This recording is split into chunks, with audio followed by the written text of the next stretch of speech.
Ladies and gentlemen, boys and girls, it's Diego with the lovely Karina here in Bogota, Colombia.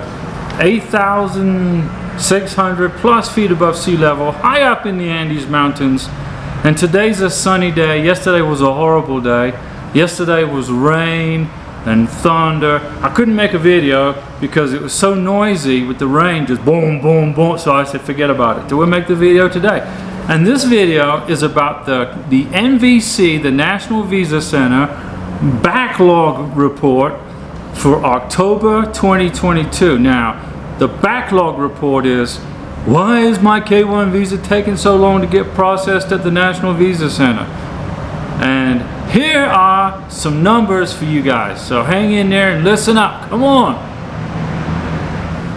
Okay, so the US government uses a fiscal year, not a calendar year, for their financials, okay?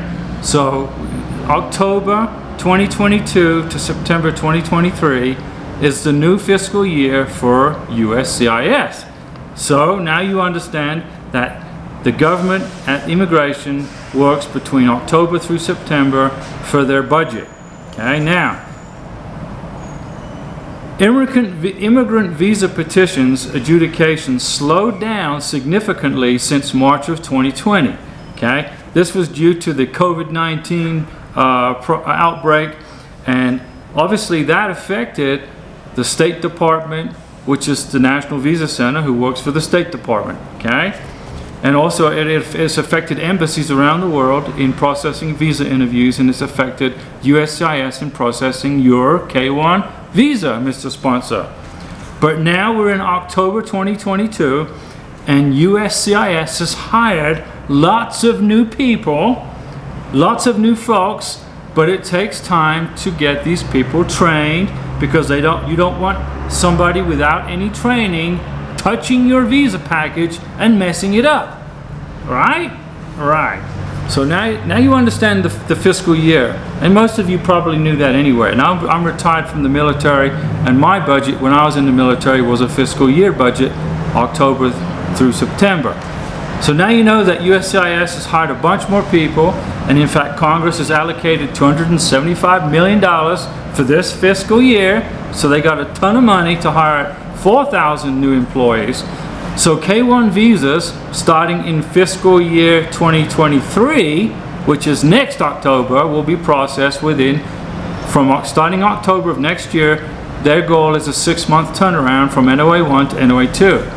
Now, USCIS and the NVC, the National Visa Center, are working hard every day to catch up with the backlog, okay?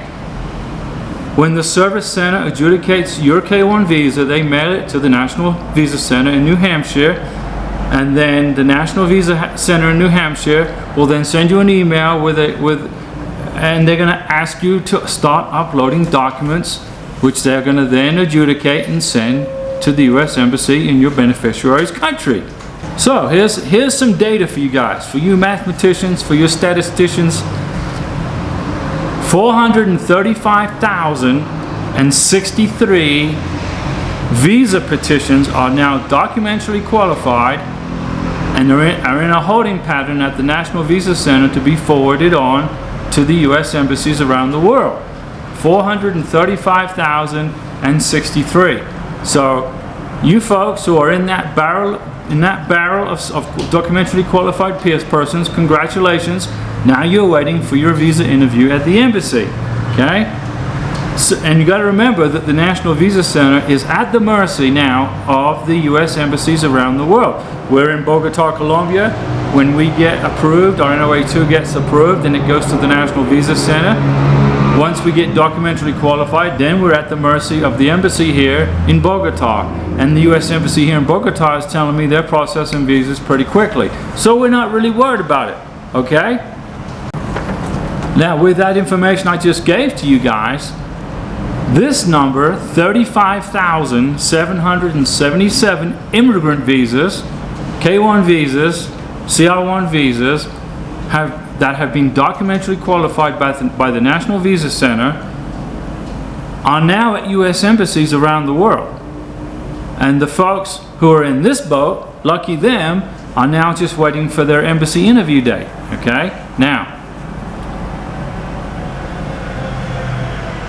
399,286 people, visa applications, are still waiting for an interview at an embassy or consulate. So things are getting faster, visas are getting adjudicated, visas are getting approved, embassies are conducting interviews, and people are getting on airplanes and flying to the United States to get married. The process is moving forward, but probably not fast enough for you guys, and probably for us, but we're in the same boat as you guys, okay? So we understand, okay? So now the problem primarily is at the embassies, okay?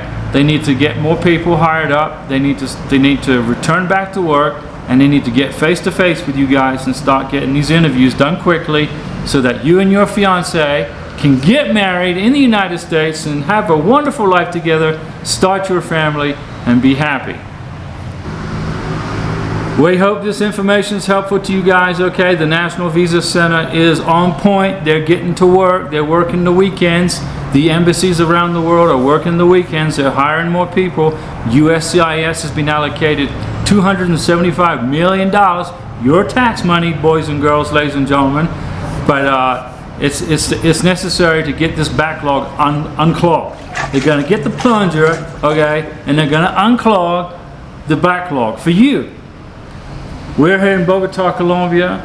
We appreciate you watching our videos. To our friends in India, the Philippines, Nigeria, Colombia, Togo, let me think here, Peru, Spain, Chile, Belgium, Germany, England, Ukraine, Russia, our friends in Ukraine. God bless you guys. Hang in there.